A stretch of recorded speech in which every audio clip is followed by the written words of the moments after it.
Hey, what's up, fellas? Koei Maru here, and welcome to The Last Winter Night, a game where you're a ghost who possesses a suit of armor with no memory of your past, and you must figure it out.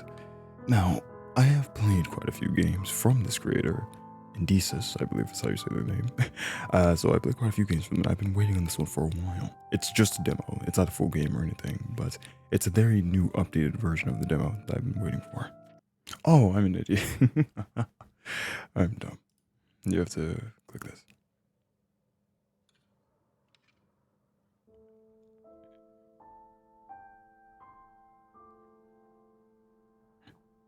Before you awoke, there was nothing. No warmth or light, no touch nor taste, no sound nor sight. No dreams, no fears, no memories. Only a darkest vast and boundless of the sunless sea. You were one soul adrift among the dead that came before you. A droplet in an ocean. But now, you're unsure when you come to consciousness, when pieces of yourself coalesce and form you again. When darkness became dimness. When silence became the barest rustle of sound. Wind.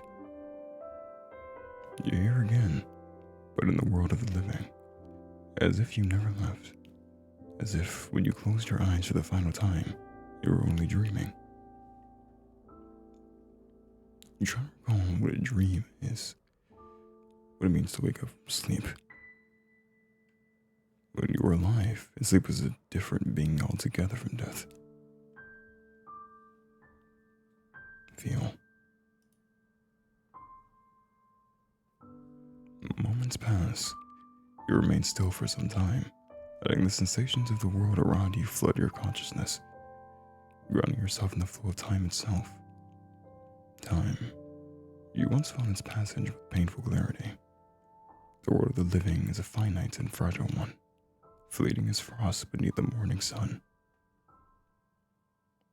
But now you have the luxury of waiting. Something falls gently around you. Snow. You form the world in your mind, its shape with your consciousness. Soft, white, cold. You shiver out of instinct. Something metallic clings and rattles as you do. But the bite of cold never comes. Listen. The roar of the wind, the creaking of iron, the song of a place abandoned by time.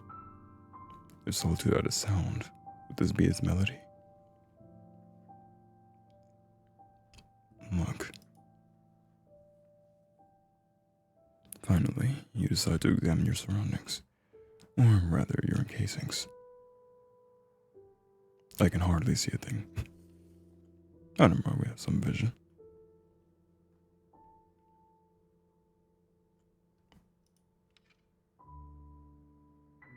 You try to move your fingers, as something metallic clicks in response. A steel gauntlet follows your command, clinking softly as you twist and turn. But this gauntlet and vambrace are hollow. No flesh is encased beneath them, not even bone. Yet as you bend your arm, the coder and pauldron move to your command. The rings of an iron hauberk clatter against the empty cuirass of your torso. You know that once, long before the currents of the sunless sea took all the memory from you, you had flesh. You lived and breathed. Lived and breathed, and fought and killed, until you died yourself. See. Gingerly, you reach for your visor and crack it open, and close to your visor settles vision. Jesus, sorry. So your vision settles into focus. Got that wrong twice. Oh, we can see pretty well. What you see is yourself, your reflection, rather in a broken mirror or an old stone wall. An empty helm stares back at you. As you shift and turn, your curse and pauldron shift along with you, clanging in the dimness.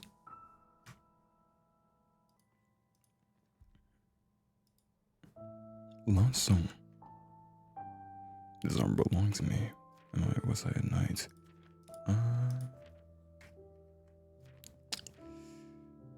Was I a knight, I suppose? Well, we know we were a knight because we fought and killed. So, baby, this armor belonged to me. Cold steel. Hollow plates. You wouldn't think call armor comforting, but this is. It's familiar. It's safe and protective, enveloping you like a father's arms, and it responds to you like it's yours. You look down at your gauntlets and imagine gripping the hilt of a sword. You've worn armor just like this, once upon a time. Perhaps the suit was indeed among them. But beyond these sensations, no memories come to you. Not yet. Perhaps in time, you'll know what drew your spirits, that'll lead to your armor, but at this place as well. For now, you turn to the rest of your surroundings. Oh, well, maybe we can actually know where we are. Objects will not yield all their secrets upon a single look. Try examining them more than once to reveal more insights. A brief summary of your discoveries can be found in the Codex. When you have found everything you interact with in a room, the frost around the edge of this room disappear. Nice. Hope you can find yourself again. Thank you, narrator. Well, there's a picture up here. The painting hangs above the hearth, flaking and aged, its ornate frame tarnished with time. It depicts a woman of no less than 20 summers, dressed in a blue gown, her skin porcelain and fair, and hair fairer still. A raven, its feathers the same stark hue, perched on her arm. She is beautiful. Not even time can steal this fact from the canvas. Only because she is like me, lifeless and ageless. You stare at the painted face, trying to recall the person it belonged to. If she was the mistress here, it must have served her as a knight. But her name, like yours, escapes you. See, is there anything else? The barest flicker of familiarity registers as you gaze at the portrait's flaking blue eyes. Perhaps this image isn't true to life. The artist could have painted her younger, or fairer than she was in reality. Those who fail to please their patrons have short careers after all. Besides, if I don't recognize her appearance, I cared that little for my liege. I mean, it could be either, I suppose.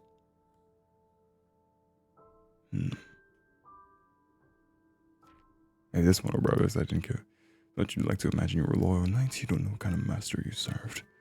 Was she worthy of pledging my life to? The canvas yields no answer.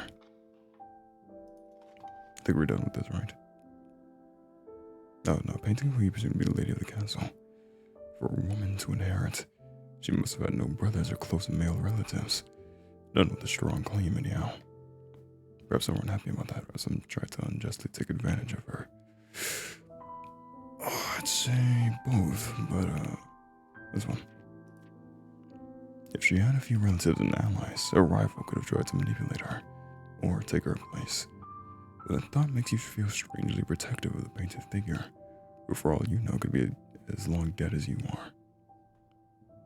The ruins of the room offer you no consolation.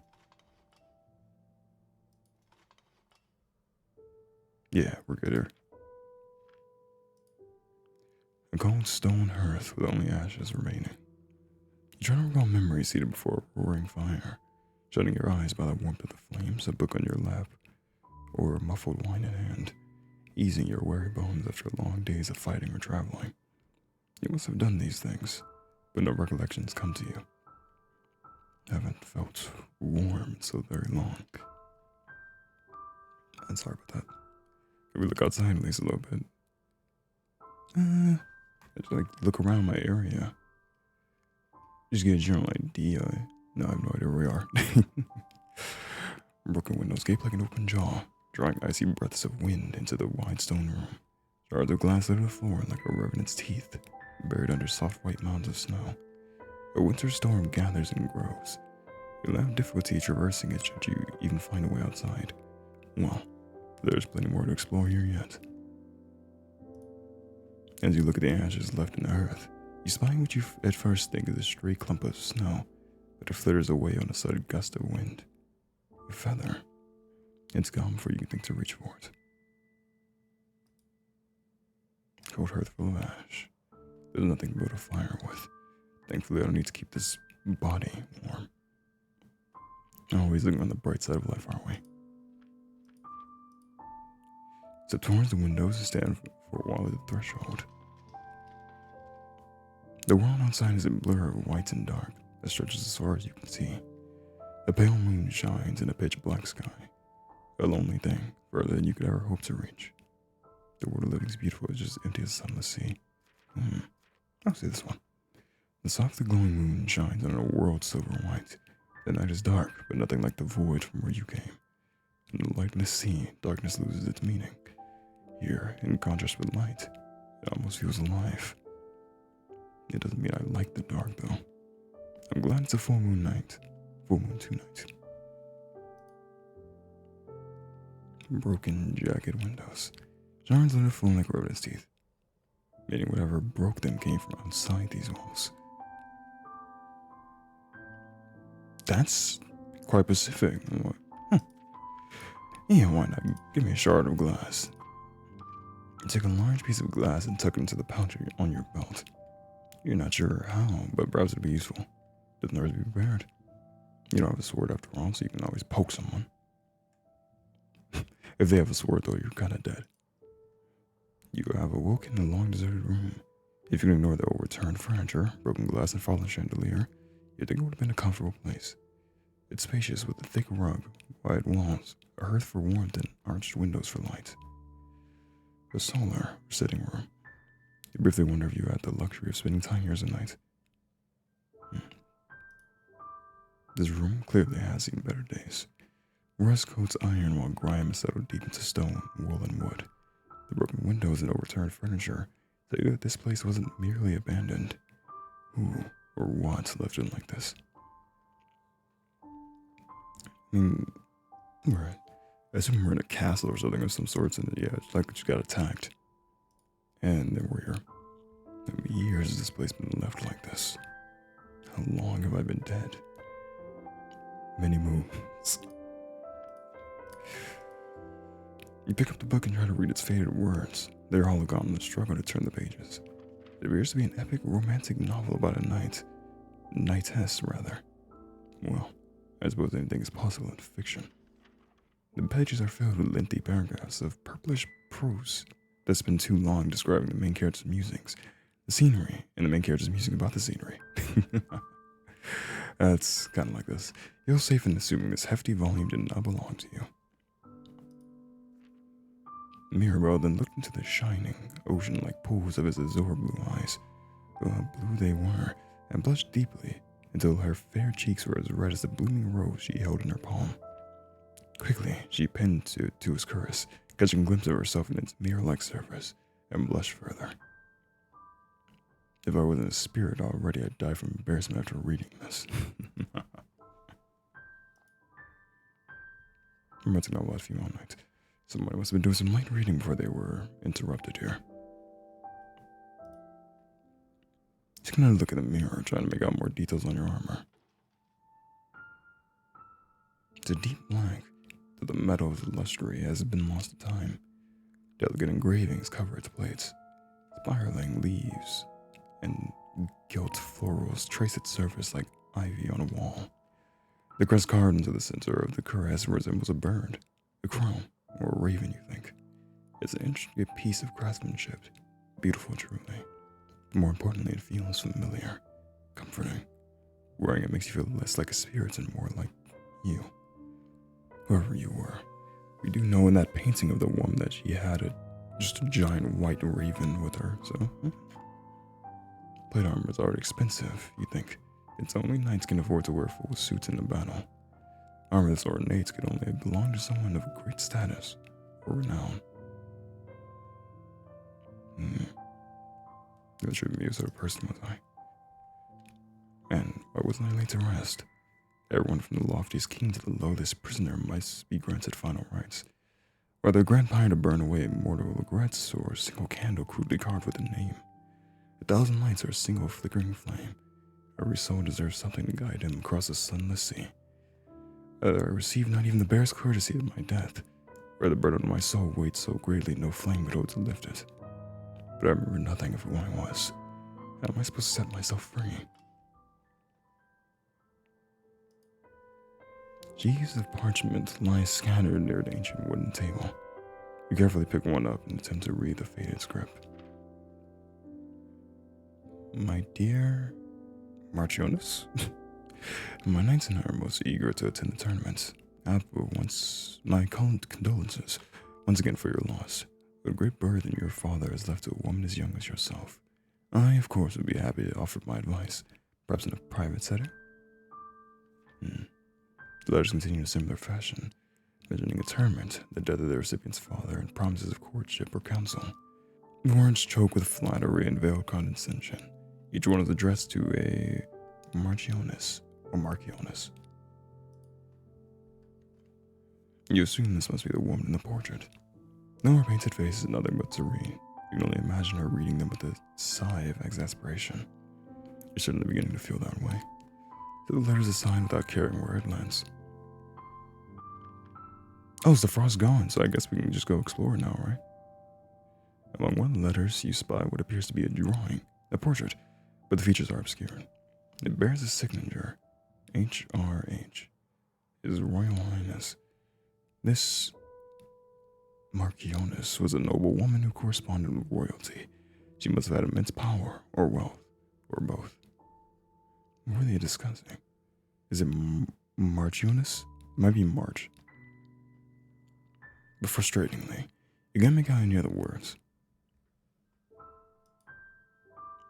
Marchionus. Probably. For the flattery and condescension of both, they discuss a great tournament she hopes. I did not read that right.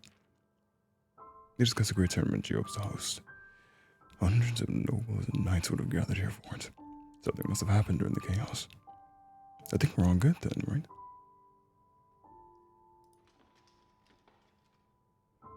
You're not my brother. Who?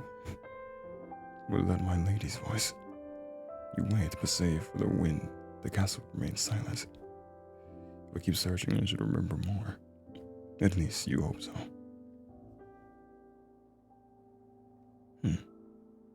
Interesting. It's by the remnants of a tapestry clinging to the wall. The knight on horseback charges at a giant thing tied down by chains. Bolts stick out of its back. The lone rider is flanked by knights of different colors, bearing shields and spears. Maybe that was us? Revenants?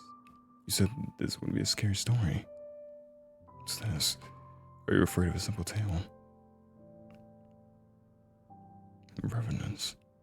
But they're the size of men, not whatever this is supposed to be. No. Tapestries often commemorate great events, battles, victories. Perhaps the beast here was a metaphorical one. Surely.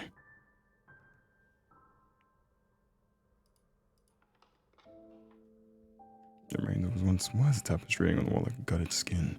It depicted knights in battles against something. The fabric's nearly torn into two. The thief would have taken the entire piece and not slashed it into pieces. Whatever the reason for doing this, it was personal. Though a weapon could have damaged it, the jacket marks almost make you imagine the claws. That whatever left it in this state has long since fled the castle. I may not have any flesh, but I still find the concept of dying again scary. The colors are faded, but the lone rider appears to be wearing blue. Just keep trailing valiantly behind him. The same blue that I wore. That's what I'm saying. It could be us. Maybe. Oh, this is nice. Moonlight filters softly through a stained glass window. You recognize the scene depicted in colored glass. The scene from the Tales of the Mist. It's the hero Tristram, light lantern sword in hand, preparing to slay the revenant that terrorizes people. But the story isn't a happy one. It's a tale of sacrifice and folly. Tristram. Why is that name familiar? Well, the tale was a popular one. The name was common enough when I was alive. But you can't help but feel there's more to it than that. The stained glass window above you depicts a scene from an old tale. A tale of a king who sacrificed everything in atonement for his folly. Frustrum. It absolutely means sorrow, bestowed upon newborn boys in the hopes they'll lead humble lives, or on the unlucky number who survived their births while their mothers did not. Branching sword lancer forever prepares for battle with a revenant stained glass above you. Remember stories about wandering spirits and revenants, but I've heard no such tales of things like me. I almost wonder which one I'm more like. Let's see. Candles cover the room in every size and shape. You could imagine a candle taking. Some are plain, half melted stubs clinging stubbornly to their prickets. Others are tall and carefully carved with ornaments and flowers. Almost all are engraved with a name. It's a chapel, a place where rites were given and prayers whispered, where all facets of life were celebrated. Births, funerals, weddings. I know this place. I've carved names here. Ooh, we actually get a flashback here? Golden lights softly scattered by stained glass, warm voices, borrowed silks, flowers. For the first time you can remember, the scent of flowers mixes with incense and melting wax. You're not sure what they're called, but they're golden like her eyes. Gold like the thin band you carry that glints like a ring of sunlight. It slips over her fingers as easily as promise whispered. It weighs like an oath kept. Your family gains another member today, but not all are present to witness it. Your father is not here to see this joy. Your heart is so light you almost don't notice it. The warmth is gone, leaving your hollow plates colder than before. As a tender memory ebbs away, a trace of bitterness takes its place. Woman in a veil. We were married. Well, it just kind of hurts now. We still get remarried like this. This is not a deal breaker. Not a vision. Do you remember warmth? You try to conjure the smell of incense and the glow of flickering candles again, but your steel shell remains cold. Yet, somebody significant to you once stood here. The memory tugs at your soul. You'll know whether from gratitude, affection, or something else. Countless candles fill the chamber. Seeing for the cobwebs and dust that coat the room like winter frost, you know this place looks untouched by time. Whatever happened, whatever caused the place to be abandoned, at least had some respect for the spirits. An ornate candlestick sits on the altar. The candles resting in it are carved almost as beautifully as the spiraling black iron itself. And these candles would have been lit as offerings to the spirits, both to guide them to rest and ask for guidance in return. As spirit yourself, you feel it's best to respect your fellows. You leave the altar undisturbed for now. Think about taking the candlestick with you, but decide you'd rather keep your guns unburdened. You do nothing but admire the fine carvings in the candle instead. There's been so much time carving wax only for it to melt away. The poor soul who carved this must have cared deeply for their departed.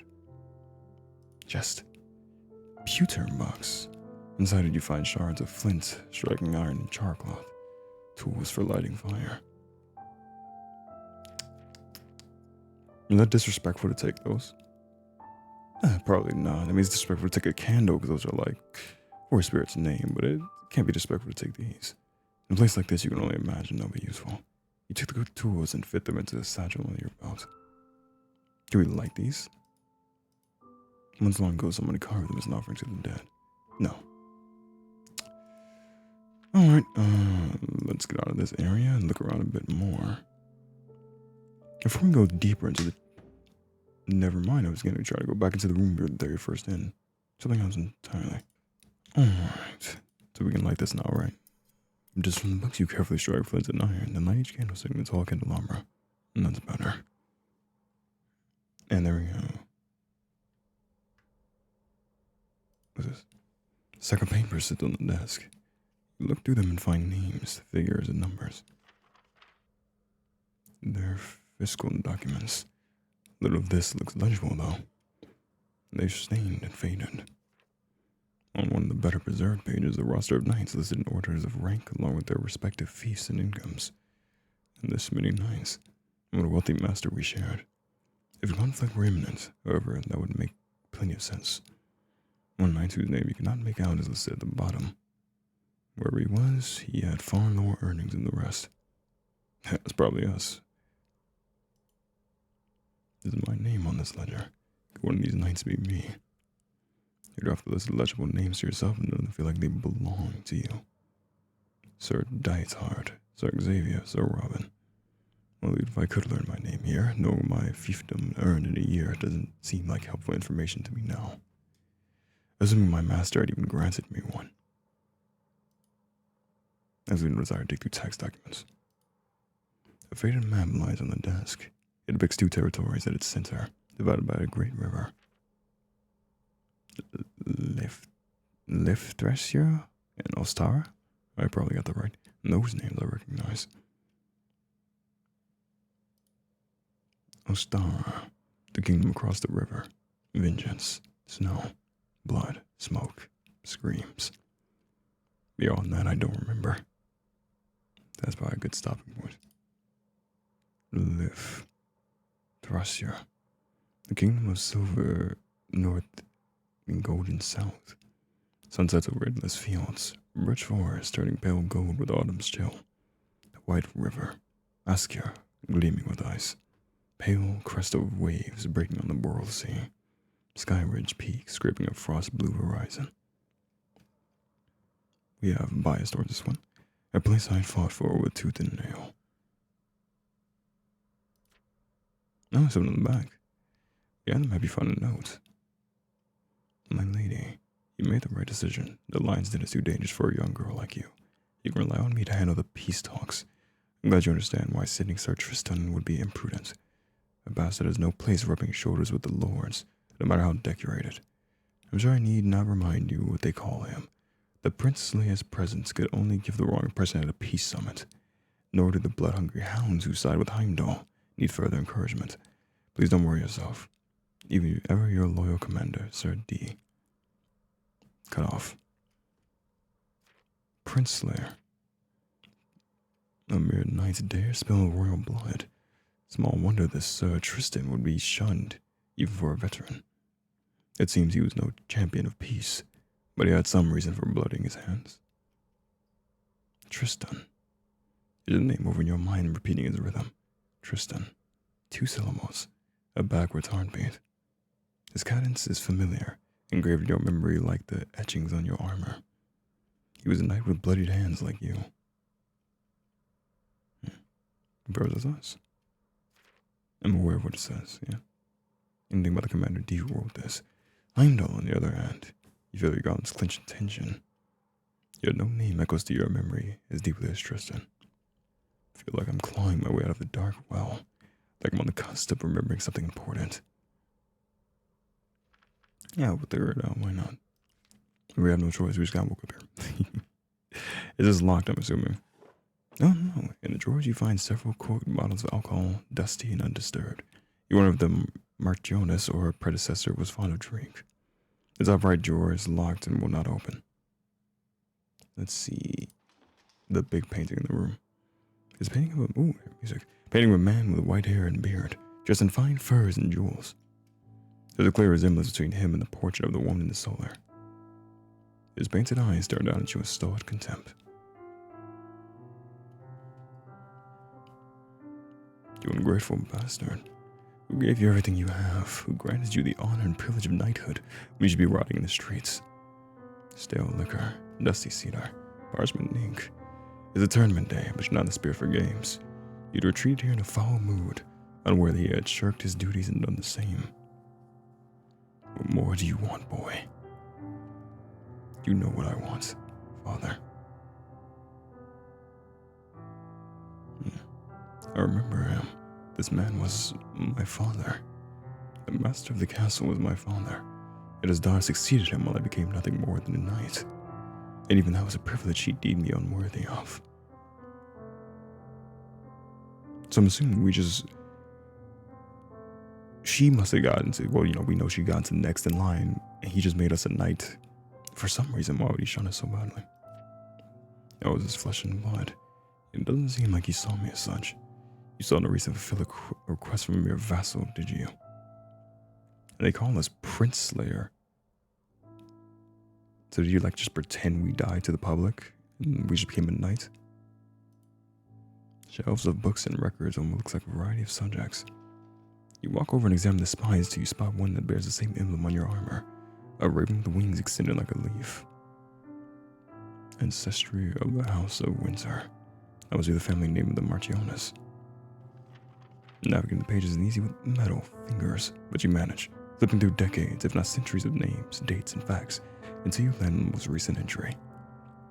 Year 228. On the second day of the month, a daughter is born to Marquis Sigmund and Lady Vivian, and given the name Sigland. 5 days later, Lady Vivian perishes.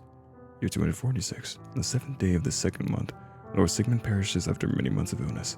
Lady Sigland is named his successor and bestowed the title of Marchioness. Sigland von Winter, my sister. So you were 18 years old when our father croaked. If this Marchioness and the one in the painting are the same, then the lady I serve was barely more than a child. Sigmund, father. Feel back to earlier entries, there's no mention of a son. So I was kept around. My mother and I weren't important enough to be included in the record, even as a footnote, as if they were ashamed I even existed. You close the book with a sinking feeling in your caress. Man, so we were just shunned out of the family. And so was our mother. You pursue the titles, though several of the topics look interesting, you're not sure they'll help you remember anything about yourself. Yet you can imagine running your fingers along the groove of the spines, as if you've done so many times before. The painted figure remains there from a dusty frame. The previous Marquis, and the master of the castle, your father. That makes the Marchioness your sister, and you, the bastard son kept to serve the family, never to take its lofty name. An empty glass bottle.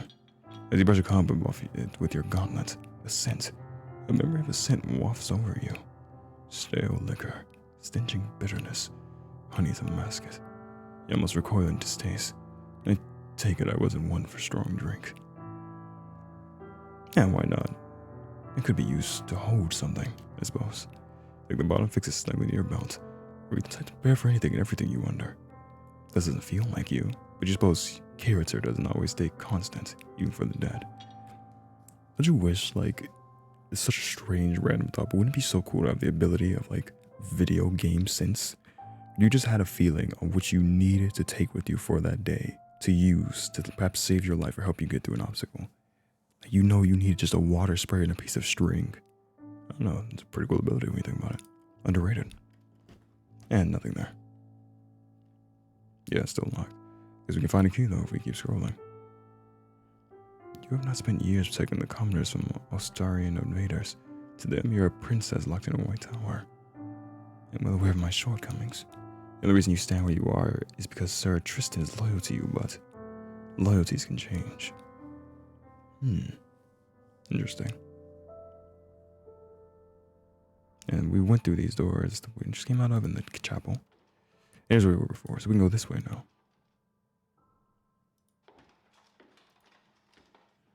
A pair of doors stand at the end of the hall. They don't budge you when you press the forward of your armor against them. Locked. Nothing we can do. There's also claws here too. Something attacked. Wasn't human. Oscar? A rusty suit of armor during a faded blue circle surveys the hall. It's impressive, but dated, and does not account to the fine craftsmanship of your own armor. Hello? You try to call out, and immediately feel foolish. Sadly, no other ghost friends around. You don't have a body, so naturally you have no voice either. What are the chances of another haunted suit of armor here after all? It's possible. Broken glass and piled snow blanket the floor of this hall as well. The shards glint like splintered teeth. You remember tales you've heard before. Tales you have told and tales you've been told. Tales of men who woke from death and grew iron skin and teeth. Iron has always been sacred to spirits, they say. I suppose there's not much difference between the revenants and the tales and me. Proud banners adorn the walls. Each bear a raven with wings unfurled, similar to the one engraved on your armor. This is the symbol of the family I served. Yet you don't feel any sense of pride as you gaze upon them. Almost the opposite. You sure you're not in there? You have the suit of armor's visor. No response. No other ghostly knights in this castle then. Yeah, it was worth a shot. once heard someone tell stories about the sunless sea, of the spirits who failed to cross its shores and wandered eternally to the lands of the living. But who? And were they ever true? You can help but feel you have an answer now. That's just a storage closet.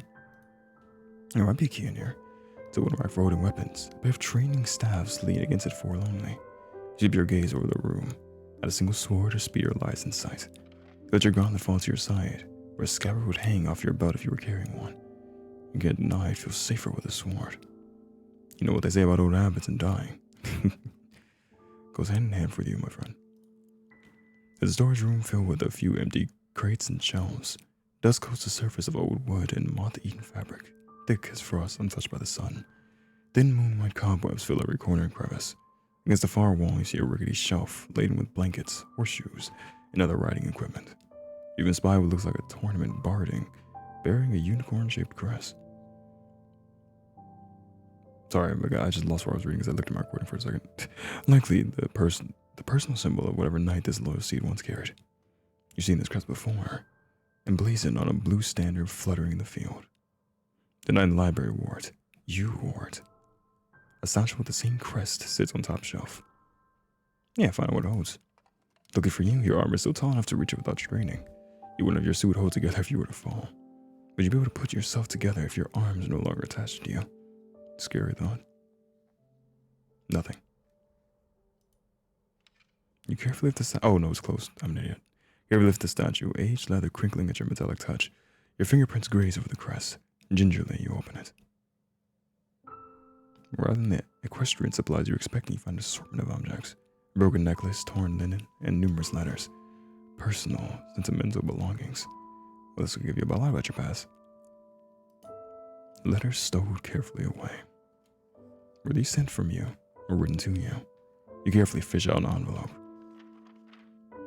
To your frustration, they're too faded to read. Looks like they were damaged, or the ink was of poor quality. I wish I could have gotten a name, something, anything. Yeah, it's alright. Dang, that does suck. You scrutinize them regardless, searching for whatever they might tell you. You notice that each page is folded carefully, almost precisely into perfect thirds. The person who sent them had a meticulous hand, you think. No use in lamenting what they might have had. Ordinary messages, words of love that transcended time and the lifespan of the relationship itself.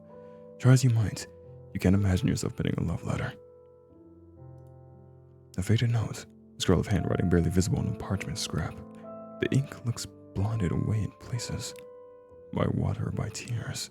You decipher it as best you can. I told you I don't want them back. Take them or throw them away. I don't want to talk. I don't want to see you again. Not after what you've done. Well, that certainly doesn't bode well. You just got broken up with after it being dead. That's painful. That means there was something there's no couldn't bear to look at them. There's no want to forget them. I want to say they were tucked away.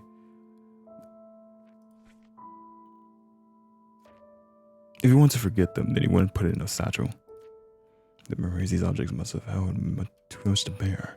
But even ruined, broken, they had too much meaning to be carelessly thrown away. Isn't that common in heartbreak? Sometimes even pain can be a precious feeling. That's the truth. I don't want to talk, I don't want to see you again after what you've done. A note of farewell. Our relationship is tattered as it lit in before you. The brief words, their cadence, they're familiar. Just a bit. There's no tender recipient you, I'd imagine so. A torn piece of embroidered linen. The fabric is very fine. You're afraid to hold it with your gauntlet, lest the metal catch on the threads. It's patterned with flowers, leaves, and vines. Motifs common enough in clothing, but rarely on fabric this delicate. Oh, I recognize this. It's a wedding veil, or at least the remnants of it. All that's left of the sorry thing is a scrap of fabric burnt and stained at one end. Stitches are uneven and filled with gaps, too tight in some places and too loose in others. The bride who made this was not a very skilled seamstress, to put it charitably. Wouldn't need work like this is a wonder she married at all. Your mind goes back to the woman you saw. Think you might have been married. If you were a nameless knight, a bastard, it would have been prudent to find a bride whose status elevated your own. But if you were, what does it mean that you don't remember who she was? Your supposed partner for life. A simple amber pendant with a broken clasp. It could have belonged to a man or a woman. And given the fine linen to rest on, you find the latter more likely. It twinkles in the dark, like a drop of stolen light. You can wear it if you want. You shouldn't have. Think of it as an early wedding gift. Come on, try it on. I'm a lousy partner if I can't spoil you from time to time, aren't I? It's not true, you're all I can ask for. You deserve it. You deserve so much. Spring. Bright sunlight spills over a bustling town square. The market blooms with colors, pennants fluttering the air like butterflies, stalls strung with dried flowers, people filling the streets, tunics and skirts of woad and weld, blossoming along the cobblestone. You keep your long hair covered despite the warm day. Silver strands stand out like a blot of ink on a fresh page. But she stands out anyway. Her loose waves flow down her back, burning red in the sunlight. Uncouth, you knew for a woman her age, but you never cared what others thought of her. You admired that. You were always a little envious of it. Gingerly, she touches the drop of gold around her neck, as if it were the most precious thing in the world. But she stares upward as if the real treasure is held in her eyes. That's really cute looking. Saving that. Man. Wait. I still don't know your name. A gift for someone you once knew. Someone who was close to you. At least for a time. Someone who cared for you. Someone who betrayed you. Someone with eyes of gold, but a heart of stone. You deserve so much. In that voice. The familiar voice of somebody who wanted to give her the world, but had only the sword on his belt, and the armor on his back, and a little more. A nameless knight. Like you. What did I do? Can you do anything with it? You can take it at least. So you imagine somebody shredded it, at least for a time. I guess not. Glass is broken, but the stone still gleams with lonely beauty twinkling like an eye. That's enough, I suppose. Alright, yeah, there's just like this huge cellar. Strange I haven't come across a single sword, spear, or axe yet. Not even a decorative one. Taken by thieves, most likely. Staying long, the empty weapons rack is gonna make a weapon manifest, you tell yourself. It could. The old strategy, you keep opening the pantry and closing it. Eventually food's gonna be there. It looks like a hatch lies on one side of the room. Open it up. You're trying to lift it and meet resistance. Your hollow arms cling in unison with the metallic screeching of the hinges as you straighten open it. It swings open to reveal pitch blackness. I shouldn't have expected anything else, should I? Yet something in the dark pulls at your memory. Distinct corridors, tunnels melting one into the next. Pursuit. Hunters quartering prey. But was I the one chasing or being pursued? All you know is that some piece of the answers you seek lies down here. Yeah, why not? Curiosity swallows sense as you descend into the darkness. Your sabatons cling on the steps, echoing into lightness. Soulless. Unending. Dark. Oh god. Blacker than the sunless sea. Blacker than that place where you were. Nothing. Maybe don't go down there. You climb out of the dark and nearly tumble onto the dusty floor. I can't go further without light. I can't. This is 1,000 times worse than the fear I held when I was alive. The sun would always rise again around me nights I could not sleep. But there is no sunrise on the sunless sea. Give the hatch a push, letting it fall close and shakily step away. Your answers will have to wait until I have light and a way to leave a trail. If the tunnel starts twisting as I remember, I don't fancy becoming lost down there either. And you have an eternity to get out. But fair. Maybe a young girl, but she's blind. Can't you see? The North needs someone like you. What's up, Oscar? Oh? Wait. Wait, yeah, I just can't remember. Yeah, so I guess we go this way. Oh, yeah, I was gonna say, yeah, because we know there's nothing here. That occurs to you that for all your still suit ways, you yourself are still a spirit. And tells you for the rest of souls, some spirits walk through this world like mist. Why, then, should a closed door stop me? You want to try? Why not? I mean, yeah, it's right. You're a ghost. You're not sure how to leave your armor ever. After a few moments of deliberation, you decide to simply press your gauntlet to the door and will yourself to float. Did it work, actually? We are ghosts. Before you awoke, there was nothing. No warmth, no light, no touch, nor taste, no sound, nor sight. No dreams, no fears, no memories. Only a darkness, vast, boundless, unending, never-ending. You are one soul adrift among the dead, a drop in an ocean. You are nothing. No, can't do anything without my past demons haunting me, or my other ghost friends that bully me. Parents of lurching over the door, helm bent, gauntlets gouging into the wood like claws. As you settle back to the cold, familiar steel, I'm never doing that again. I can't leave my armor, my tether. I can't go back to the sea. I can't become mist again. I won't go any further. I have to find that blasted key. It feels irreverent to take this, but, well, I'm among the dead and I do have need of it. Strike the flint to a spark catches, then light the 3 long candles set in the candelabra. A soft glow radiates from the tiny flames, now bathed in moonlight. For a moment, they seem to glow blindingly bright. Promise me you'll take care of your sister. Promise me you'll never fight, that you will love each other. Spare our daughter, please. I beg of you, she's done no wrong. Those voices, I don't recognize them. That must have been the past. But why did that feel less like a memory and more like a dream? You toss your helm and gorg it if you're shaking your head. Then take the candlestick. You can sort out riddles later. There we go. At least we have a thing. We don't have a trail to leave behind, but we should at least do have a candle that we could use to navigate. Which is enough. Did you not like my gift? It's beautiful, but you stand in the solar, your arms folded tightly in front of you. Your eyes flit over the suit of polished steel that stands there in solemn silence. A gleaming shadow. You don't know what else to say. So, my God, that looks beautiful, you gotta say.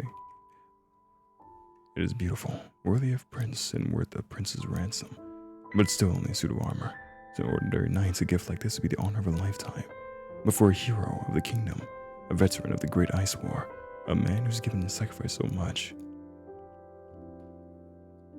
how could a single suit of armor ever be enough? It does seem like that we did the most for anybody in the kingdom, but then we were just kind of left behind, essentially, for just not being a true born child of our father. That's the way cookie crumbles, though, right? Yeah, you need a trail, a powder. You say that you don't know how long you need to spend time in the cellar. Will I have enough light? Yeah, I mean, well, I don't think ghosts would be mad at me because I'm a ghost too. Why not? It's better to be prepared. You fill your pouches with many candles that will fit, reaching only for the nameless uncarved ones. You're not sure if you could draw your fellow spirits ire, but decide not to take any chances. You step away with a full belt. Their hollow armor strangely feels emptier than before. Oof, so it shows up weird. That wasn't a good thing, I guess. You examine your reflection again, trying to remember your features. Your armor stands at an impressive height. You were taller then. Must have been fakely fitted on it. What did I look like? Was I rough and imposing? Dignified and princely? If I had a friendly face, would it be vain to wish that I was handsome? What I look like, it doesn't matter, I'm dead. An intimidating face suits me. Friendly, why not? You may have been a knight, but the battlefield could have been your entire life. Who were you outside your armor? Did you have kind eyes, a bright smile? Or was that only how you wanted others to see you? Ash. Not the ideal troll marker, but I have no better options. Do your best scoop of the ash from the hearth into the glass bottle. It slips through the cracks in your gauntlet and settles deep into the fine etchings on the lames, turning beautiful black steel gray. But you have other things to concern yourself with other than being tiny. Finally, once the bottle is filled, you return its place on your belt. Hope this works. An ideal troll marker would have to do. A shame don't left a pile of pebbles lying around. I mean, I always kind of think about it. There is a bunch of busted out glass.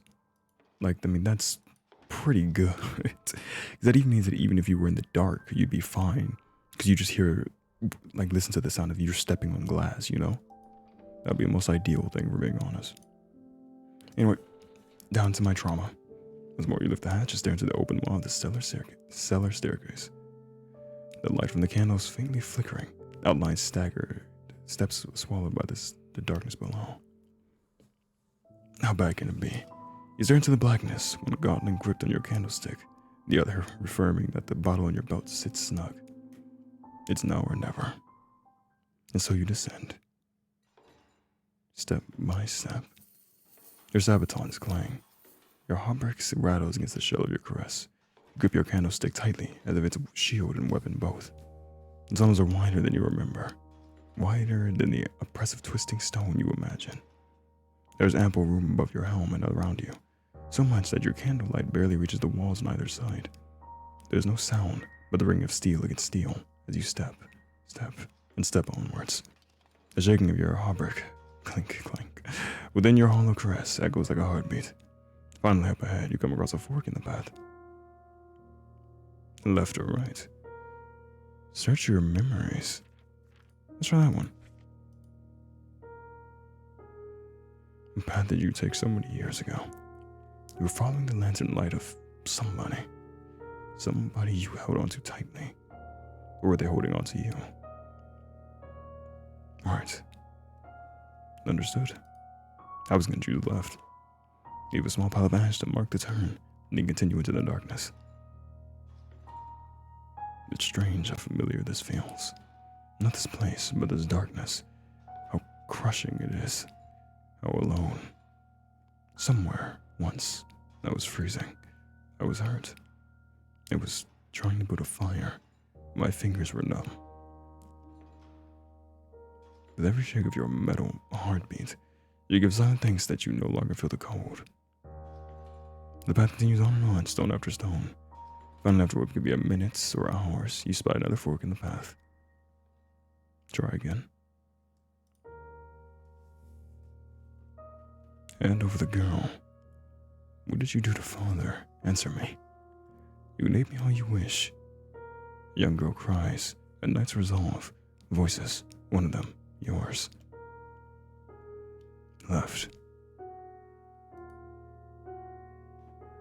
You make another mark with the ash, then continue down your path. Did we kill our father? Maybe was that us that we might have killed our father? Voices whisper at the edges of your mind. A tangle of threads, faded, frayed. You can't make out the words, can't reach through the torn veil of your memories. Half of you wants to scream with the lungs you don't have. The other half wants to turn back and run. Steady. Being down here makes me feel this way. It must be getting closer. You can do nothing but continue. So continue you do. As you walk, the candles you carry seem to flicker, then burn brighter than before. You grip the candlestick tightly, and continue on at a cautious pace. Step after step. Finally up ahead, another turn comes into view. Another fork. Maybe less. This time there's nothing at all. No, wait. You're not my brother. My brother's a hero. You never hurt me or betrayed me like this. I'm not a hero.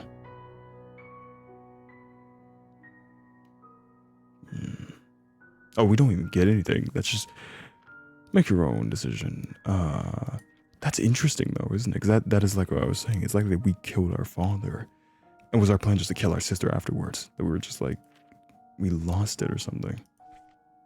We're gonna go left again because it was right then it was left. So I feel like they would do something where they trick you out and you're gonna think it's right, left, right. It's gonna be right, left, left.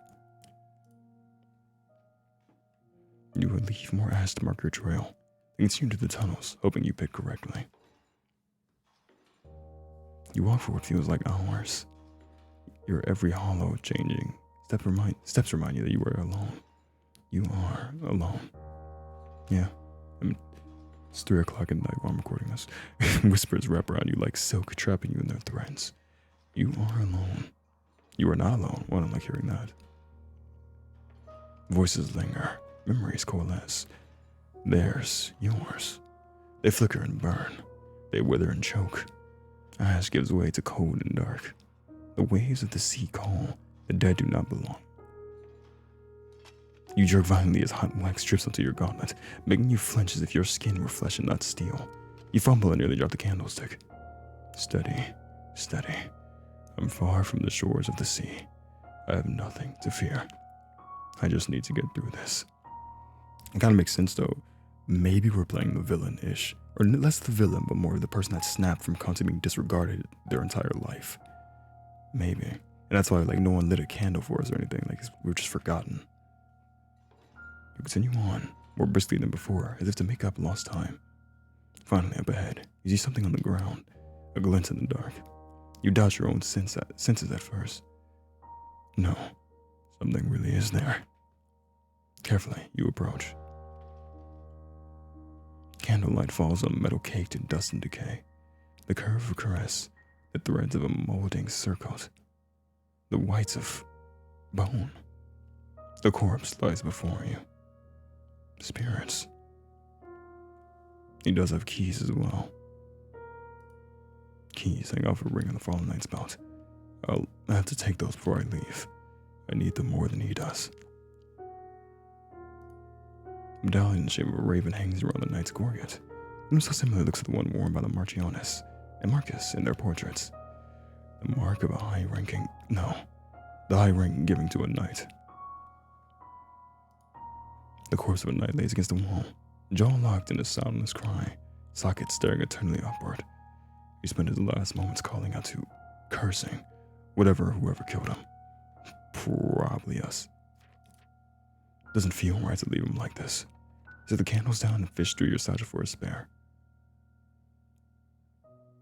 Oh, man. Right, I guess I should have known that, shouldn't I? Maybe this is the only thing I can possibly find of him. But it's just D. I don't know. You have no choice but to leave that night be. You've done so a good while. With candlelight waning, you decide to retreat the way you came. Reach for the keys looped on the knight's belt.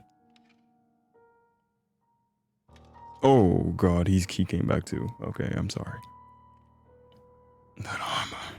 You dare show yourself again, traitor. I'm sorry. You're not beating me in a fight. I actually have a helmet on. You're just skeleton. Another time and place. Castle Winter, Leaf, year 308, winter. Grandmother, I brought you some warm milk. You're my heir, Tristram, not a servant. But you wait until I cross the sunless sea before you act like it. The young man mercy sets down the steaming cup and retreats from the room. You almost feel a pang of remorse as you hear the door close behind him, with a quiet thud. Old age is making you sentimental. The regrets you thought you tossed aside weighed like paper stones, pout stones. The boy is almost 30, and on the surface an ideal successor. Level-headed, poised, seasoned warrior, skilled diplomat, like you trained him to be. But his heart is fragile and weak, just like... You sigh, and turn towards the painting on the wall. Like him. His portrait hung on that wall for decades. It was painted from your memories and descriptions. The artist spared no detail, but captured his likeness with a melancholy so true to life, it stung you. Far from the heroic figure you wanted him remembered as. You dismissed that artist from your courts in disgrace and hung the portrait in the privacy of your own chambers, safe from the eyes of the world. And so he has kept watch over you, decade after decade, reminding you of your failures. You find yourself speaking to the dead more than living these days. You dream of the things you'll ask him, explain to him, beg of him, demand from him. Until we meet again, beyond the sunless sea, dear brother.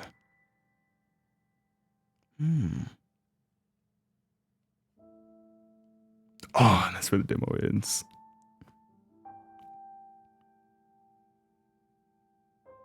Man.